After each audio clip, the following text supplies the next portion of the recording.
The Deep Dark Truth podcast makes no claims as to the guilt or innocence of anyone involved in this or any case, but we do take great care and responsibility in helping families raise awareness and get their voice heard. If you know a case that you believe needs more coverage, please email us at thedeepdarktruthpodcast@gmail.com. You're in the place where mysteries and the missing meet, where conspiracies lurk around every corner. Welcome to the Deep Dark Truth. Welcome back to the Deep Dark Truth. I'm Mo. I'm Chip. And I'm Mikey. Welcome to our Solved series. That is Solved with a question mark. The series will be exclusively consisting of cases that have been marked as solved or closed, but where there are lingering questions either by the family, investigators, experts, or others that think that the case details just don't add up. A good example of this that I can think of right off the top of my head is Elisa Lam, who is a very popular solved case that maybe isn't solved. But today we'll be talking about Tanner Barton, the circumstances surrounding his death, and talking to his mother, Michele. There is unprecedented drama in this case, the likes of which I haven't really seen in true crime cases very frequently, from lies being told to investigators, to the family being notified by a friend of Tanner's that was not at the scene of his death, investigators not communicating with family, doxing sites being dedicated to Tanner's mother, Michele, who will be joining us later, complete with wild speculation without proof, such as she's suffering from Munchausen's by proxy, which isn't really accurate in this case. A lot of those things will be touched on, but ultimately will be left in our sources on our website so that you can comb through them at your leisure. Because while all of these things play a factor in their own ways, what we're here to talk about today is the tragic death of Tanner Barton, and that is going to be our focus. We should also include that we were provided copies of the original coroner report, the police report, witness statements, cell phone records. So while there will be a lot of questions and conjecture, the timeline is all informed by the facts of those documents, and anything that is not in those documents and was said directly to members of Tanner's family will be addressed by Michele later. Buckle up, kids, because this is a wild ride. For real. There have been a lot of accusations and legal issues surrounding this case, including threats of lawsuits and other things, so we will be referring to some by their title or giving them an alias. But again, all the sources are in the show notes, so if you want to know, you can know. Just click on the link tree and go to our website sources where a summary of this episode exists. So now that all of that is out of the way, let's get started. Tanner Barton was a 19-year-old all-state football player from Kokomo, Indiana, attending college at Marian University on a football scholarship. The only son of Michele and Jeff, he was a power lifter who had broken records at Northwestern High School and had dreams of being a physical therapist. He was on the dean's list and was working hard at his physical goals, and as an athlete, he bowled and wrestled and loved all things sports. Tanner loved to play the guitar, and by all accounts, he was a genuine soul. He was friendly and kind and loved to engage in horseplay for a laugh. He loved his girlfriend Micah and had a great relationship with his sister Jamison, who was a little more than a year apart from him in age.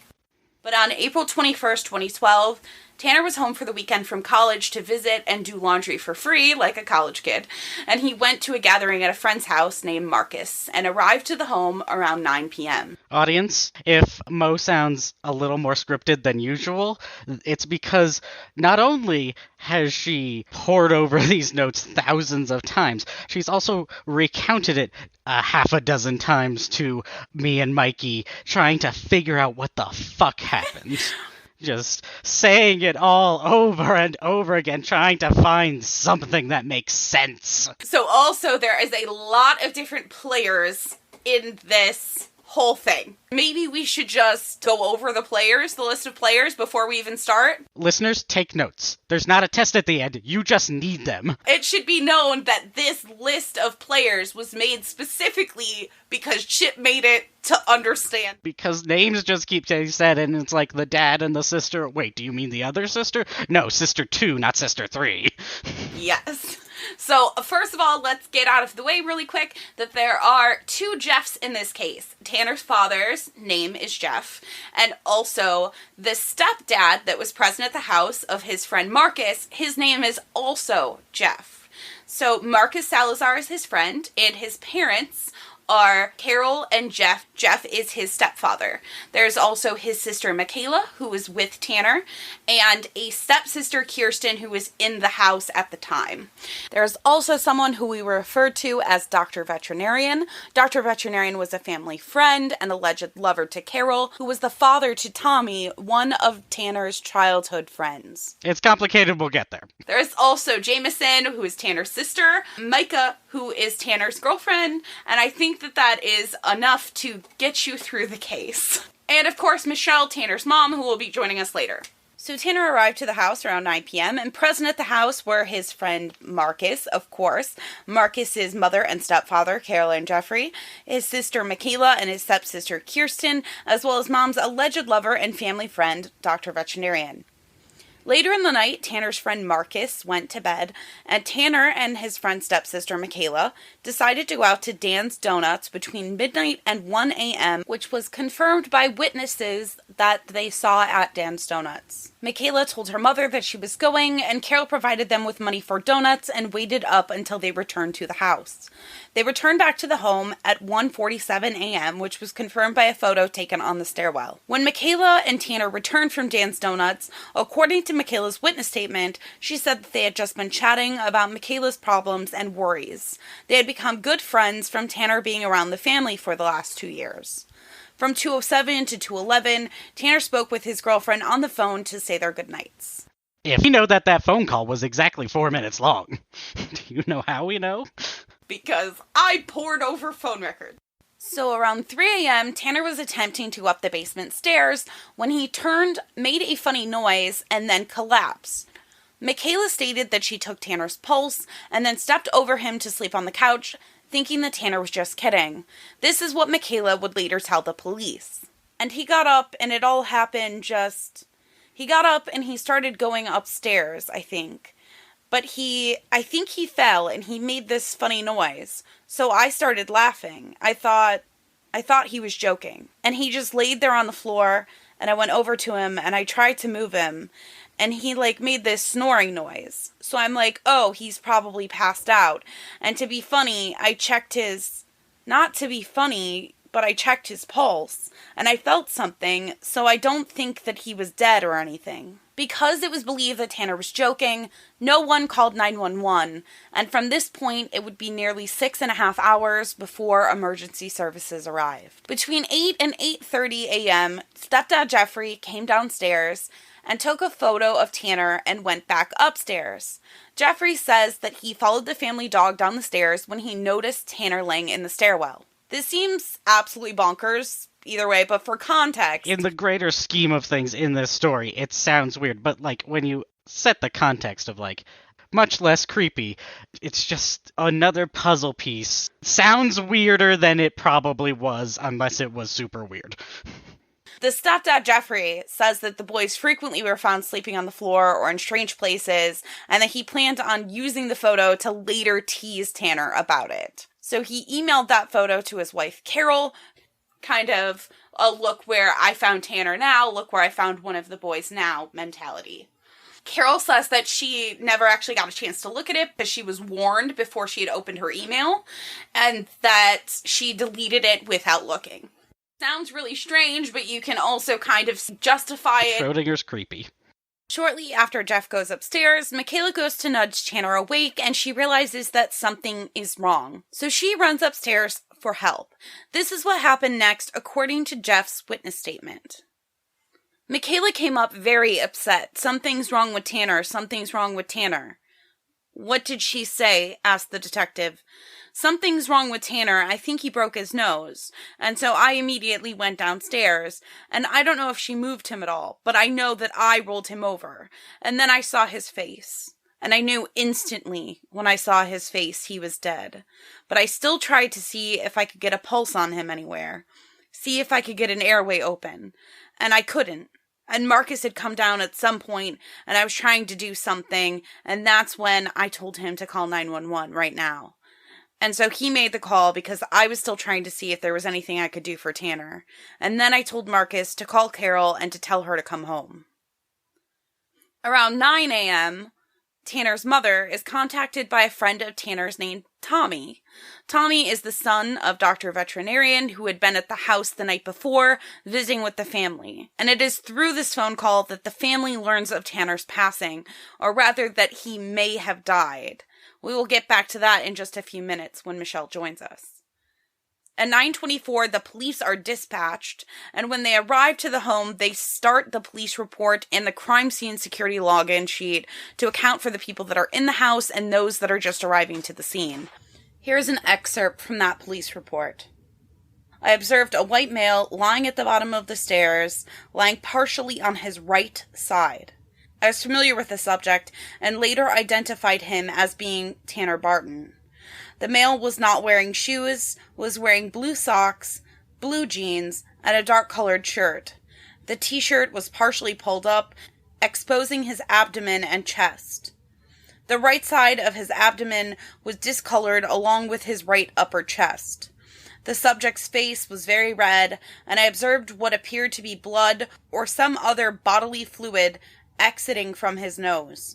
I walked upstairs and observed that Lieutenant Georges had arrived. Deputy Ogle arrived in a short period of time. The residence was secured at this time. Medic 1 from St. Joseph Hospital arrived and Tanner Barton was pronounced dead at the scene.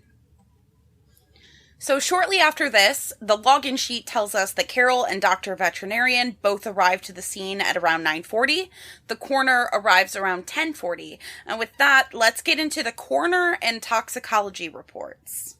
So I'm actually going to start off with an excerpt from the coroner's report right away because it becomes the foundation for a couple of things that we're going to be talking about very soon. Detectives began processing the scene, and while they were busy with their job, I started looking around the basement. The basement area was a total mess. It looked like someone had a party in the basement. Observed an empty liquor bottle on the sofa, partially behind a cushion. On the end table at the east end of the sofa, observed 3 glasses, a plate, white undershirt, wallet, plastic cup, keys, package with clothing in it, and another wallet. And near the end of the end table were a pair of black tennis shoes with a blue plaid jacket on top of the shoes. Walked back to where the body was lying, and looking at the position of the body, it looked like Tanner may have walked up the stairs to the landing and fell backward, or possibly started to walk up the steps and fell backward. Did observe the position of the head, and he had basically no neck. His chin was positioned downward toward his chest. There's a possibility he could have cut off his air supply. As big as he was, with his air supply shut off, this possibility could have caused his death. So the reason we're recording that entire excerpt is because it contains quite a few things. Some of the most important things, in my opinion, is that people on the internet seem to bring up Tanner's short neck a lot, which is kind of strange, but the placement of the body from this section of the coroner's report is not the position that Tanner died in. The coroner arrived at 10:40, and we know from the witness statements that both Michele and Jeff had moved the body multiple times.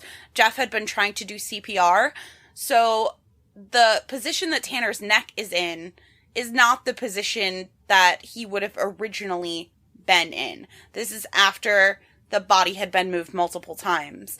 Also, if you remember from just a few moments ago, the police report states that Tanner was found on his right side, and the coroner says that he's found on his left.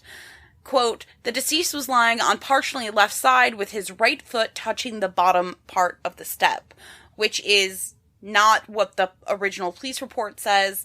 Again, the coroner arrives to the scene over an hour after the original officer. The coroner was waiting on toxicology, and with the amount of information that they had at the time and the lack of witness statements or any other knowledge, they could determine that Tanner was unable to reposition himself to breathe. The cause of death was ruled positional asphyxiation, and due to the lack of knowledge on the coroner's part of any of the events that might have taken place, Tanner's death was ruled natural and awaiting further information. And this is what he had to say. The investigator has informed me about things that possibly may have happened at the residence. However, I have no evidence to substantiate those rumors. Death will be ruled positional asphyxia, and the manner of death will be natural.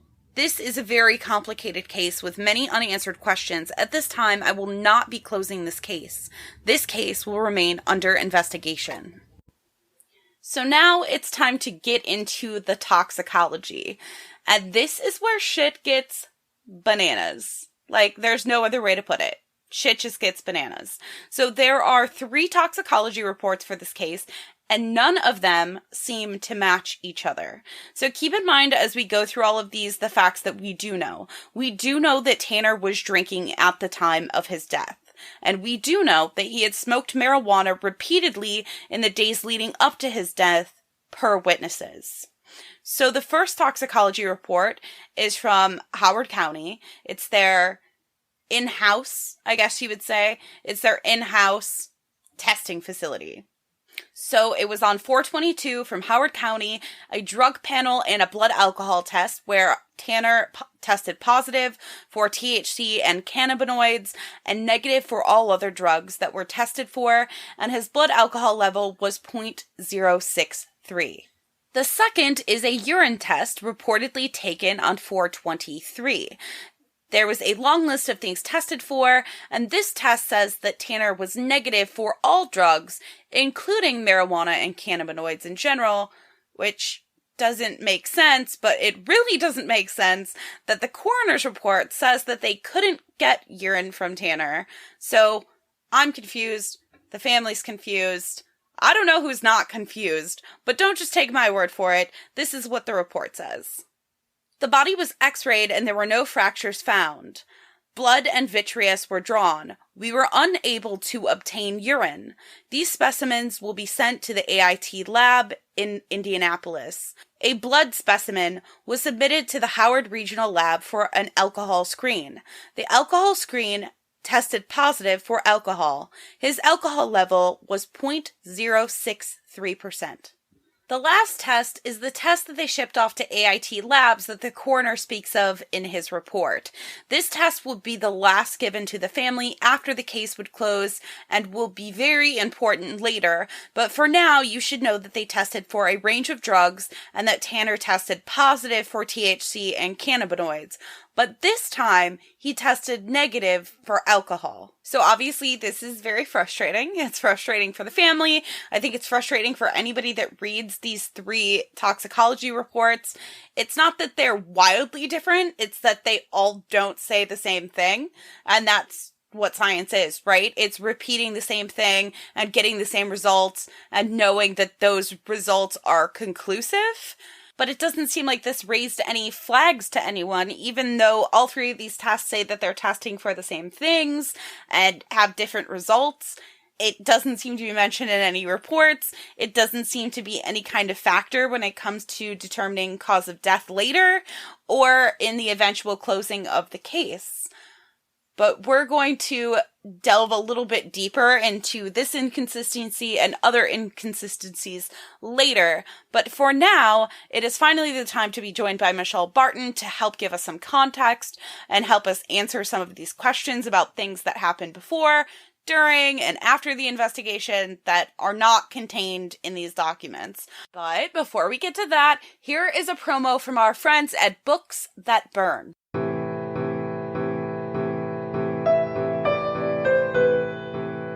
Are you tired of watching your beloved characters being tortured by careless authors? Are you sick of feeling like they could have swapped out all of the painful action and the plot would remain untouched? Subscribe to Books That Burn, the fortnightly book review podcast focusing on fictional depictions of trauma. We assume that the characters' reactions are reasonable and focus on how badly or well they were served by their authors. Join us for our minor character spotlights, main character discussions, and favorite non-traumatic things in the dark books we love. Find us on Spotify, iTunes, Google Play, or wherever you get your podcasts. Well, first, thank you for joining us, Michele. Thank you for having me. Thank you. Can you tell us a bit about the morning that Tanner died and how it went for you? Yes, it was April 22nd, 2012. We were just going about our morning, It was a Sunday. My husband, we made breakfast. I was doing his laundry, my son's laundry, and he went to get a soda and a newspaper. And I'd received a phone call around 9, and I seen that it was Tanner's friend Tommy. And my first instinct was something's wrong. Tommy would not be calling me at 9 something in the morning on a Sunday if it was just normal, chit chat, of course. And so when I answered, he said, "Hey, Michele, it's Tommy. Has anybody contacted you or gotten a hold of you?" And I said, "No." I said, "No, what's wrong, Tommy?" And he said, "Well, we think there's been an accident. We think Tanner died." And my instinct, my first thought was he was in a wreck. A million things were going through my mind. I didn't know he was at Marcus Salazar's house. And at that point, my daughter came running out of the room, and I screamed to her, "Oh my God, Tanner died, and we got to get a hold of the family." I'm trying to get a hold of my sister, my husband. We didn't get a hold of my mom. We waited because we just waited to get a hold of my mom. And so, it was horrible. I mean, I didn't believe he was gone. I thought they were lying. So, we're trying to figure out where these people lived. We had no clue where they lived. I'd never been out there, dropped Tanner off anything. I've been hanging out with him for about 1.5 years. So, we called our neighbor, and he said, "Well, hang on, let me get a hold of whoever need to get a hold of." And your neighbor was with the police department, correct? Yes, my neighbor's a sheriff deputy. So he got a hold of us on our way out there. We were halfway out there, and he told us we had to turn around. And he says, "Where are you?" And I told him, and he said, "You got to turn around, Michele." And I said, "No." I said, "We got to get out there to Tanner." And that's when he said, "Well, honey," he goes, "It's true. Tanner died." And my world just stopped. The way he said it was so final. I just knew. So it was just tragic. It was something you just don't, it was a shock. Now, you didn't know that he was at the Salazar's house. Where did you think that he was going when he left your house? He was going to go to Purdue University to a party with his girlfriend. It was her first party. She was a senior in high school because that's where she was going to go to college in the fall. This was in the spring, of course. And in the fall, she was going to head to Purdue. So she was just going there for like an orientation type party. And Tanner was going to go with her. And that's where we thought he was going to be at. So, Michele, what were some of the concerns that the coroner brought up to you? The day of, he came to our house and he said that Tanner had been drinking. He had a BAC of 0.063. He said that was a known party house. And that's really kind of all he said that day. He prayed with us, the normal stuff. But through the week, his concerns were somebody did something to your son. It was not of his doing. And we were told that. We were told his death was highly suspicious. We were told that, in all their years combined, the coroner, the pathologist, the detective, we all sat down as a family with those three. And they said in all their years combined, they had never seen a perfectly healthy 19-year-old just die for no reason. And, those were kind of the concerns at first. He just kept saying it was so suspicious. It looked like a party had gone on, just stuff like that the first couple weeks. And then, we kind of talked a few times throughout the year. Was that the coroner or the detective? That was the coroner. The coroner said most of that. The detective said in all his years combined, all our years, he was the one that led that statement. Gotcha. And then the coroner kind of filled in everything else was said by the coroner. And then about a year later, because we kept turning over stuff and nobody was investigating it. And I just didn't understand it. And May of 2013, right before I was to move to Texas, I went and met with him. And that's when he told me that there were signs of an overdose, Michele. There was foam in his lungs. There was foam in his mouth, his nose, coming out of his mouth. Mm-hmm. And he just kept saying that stuff to me. But his concerns were something wasn't right. And Michele, were you also concerned and worried about his concerns right off the bat? Like, I know you eventually got to the point at first when he first told you. Did you have skepticism as well? Or were you feeling that this was a little strange that he was saying these things? What was your initial feelings? Something was wrong. My gut, when I found out that a veterinarian was called first, mm-hmm. I'd been saying that all that day. So I knew something was wrong then. The day after Tanner died, my husband called and had gotten a hold of Carol Lindskog and said, hey, what happened? Can you tell us anything? We just want to know if, do you know anything about what happened to Tanner? And she goes, I don't know. I wasn't here. And she hung up on my husband. And my husband was very nice. Out of everything we've been through, we were just hoping to get some answers. They can deny all they want. There was a table of family members. There's a ton of people at our house. So everybody was around and heard this conversation. So then my sister gets on the phone, calls back, and she gets a hold of Jeff Lindskog. And she says, I want to speak to the woman that my brother-in-law just spoke with. He had just called this same number, and I'd like to speak to that woman, please. And he said, there was no woman here last night, and there is no woman here today. And my sister said, yes, there was. He just spoke with this woman. And he said, Carol wasn't here last night, and she wasn't here today. And so he handed the phone over to Marcus. He goes, here, talk to Marcus. And my sister's like, no, I want to speak to an adult. I want to speak to an adult that was at the house the night Tanner Barton died. And he just threw the phone to Marcus, and they wouldn't talk to her. There seems to be a theme with children getting involved when it should have been the duty of an adult that happens throughout this. It happened with being informed of Tanner's death. It happens after the fact that the adults want the kids to handle it. Yes, just like with the phone call. And then I didn't know that it was a back and forth call between Tom and his son. He was like, oh, you call. No, if you want to call. No, as an adult, you do not ever let your child call his best friend's mom and say that her child died.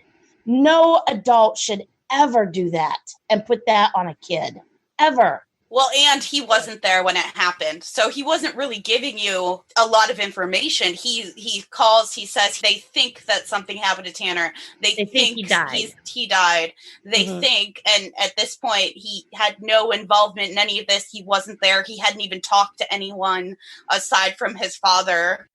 Did the police say anything else to you when you first start talking to them about them taking witness statements or who they were going to be talking to or anything like that?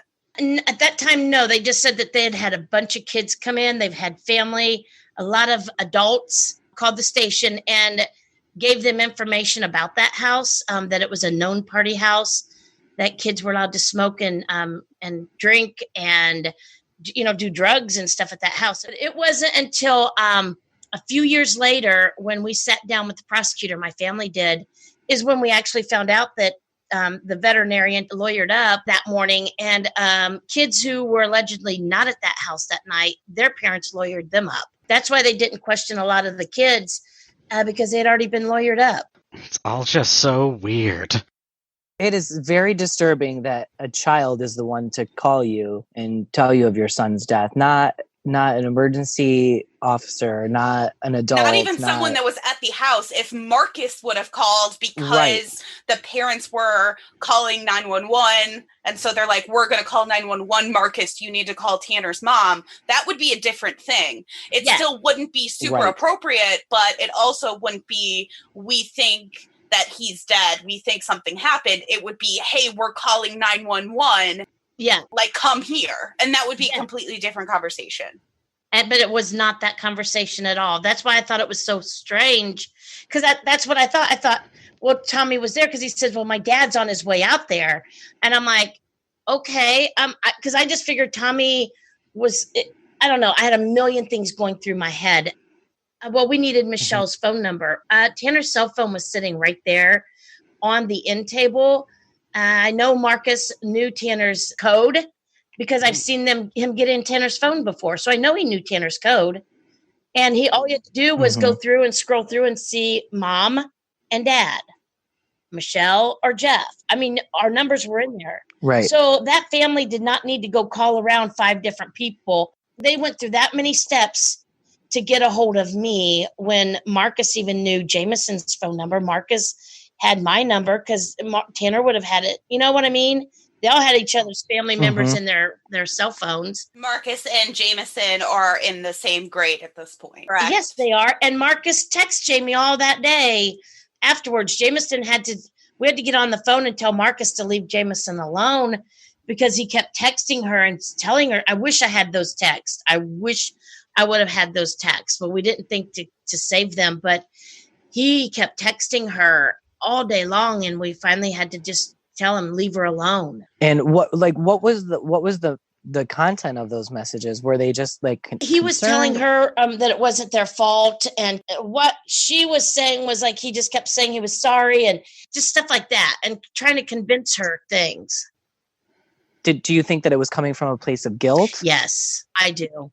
At this point, did Marcus know that Jameson had went to the police station to tell them what she knew about the house, that it had a reputation for being a party house, that she had heard Tanner talk about being allowed to drink there, and the other statements that she gave police? I don't believe so, because they don't know what we did. I don't think they knew, because Jameson wouldn't have said any of that. She's pretty quiet. She doesn't say, do all that drama. So I don't believe so. I thought it was odd that, here you're trying to call us and tell us, and we're trying to call your family, the adults, and they wouldn't talk. Well, I'm wondering, though, if he knew at that point, because when Jameson talked to the police, she asked them to talk to the family and say that they weren't welcome at the funeral. Yeah, that was like a few days later. I was going to say, I'm wondering if once the police said, hey, they don't want you at the funeral, that's when Marcus, well, I want to go to the funeral. I need to convince them that this wasn't us type of thing. No. It was, Jameson was interviewed 3 days later. Okay, because the family was to go view Tanner. That was Wednesday. So it was a family viewing. So it was Wednesday. Yeah, that's the day that she said that, there was a lot of bad things that went on in that house. She'd been there before. She's a kid. They know all that goes on around those schools. You're being very vocal about your personal questions of wondering why Dr. Veterinarian was informed and he was on the scene before you showed up to the scene already, and why his son was the one to call you, why Tanner's phone was present at the scene with your phone number on it, but it wasn't utilized. And then shortly after, the owner of a vet clinic that was one of Dr. Veterinarian's previous partners comes to you with some concerns in June or early July of 2012. What were those concerns? Yeah, because I'd been vocal. I just kept saying, I want to know why a veterinarian was called before me. Why? And so somebody contacted me and said, there's somebody that wants to speak with you. And I was like, okay. They said they've got a lot of information on the veterinarian that you have been speaking about. And I didn't know people really heard me, because I wasn't really on Facebook much saying it. It was just really odd. So she came to me and we sat down for lunch, and she goes, I just have to tell you some things. She goes, I know that you've been questioning a lot about this veterinarian. And she goes, I think you need to know that he lost his license for 7 years due to ketamine addiction. And I'm like, that's what I didn't know what all that meant. I had no clue about ketamine at this point. I just kept wondering why a veterinarian was called. So she said he lost his license for 7 years. He overdosed at his own home. She said that he had gotten in a lot of trouble at work because of it. So she basically kicked him out of the clinic, and the Lynn Scoogs were owners as well. So they kind of severed ties. But in between that, the DEA, they called the DEA because the drug logs were not right.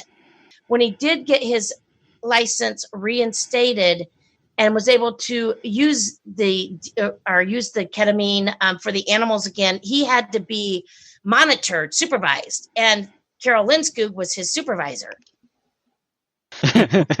Yeah, makes a lot of sense.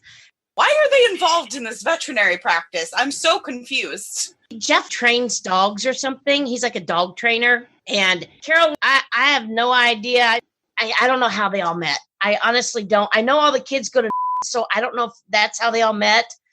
Carol and Jeff, and there was the boss that I talked to and her family. So they kind of bought into shares into that, I guess, because when they let go for ethical, unethical reasons or whatever, ethics, pick one, they bought their shares out. for them and they released them. The drug log started coming up very inconsistent with the drugs and how you have to log it in. I don't understand all that. The owner was trying to explain.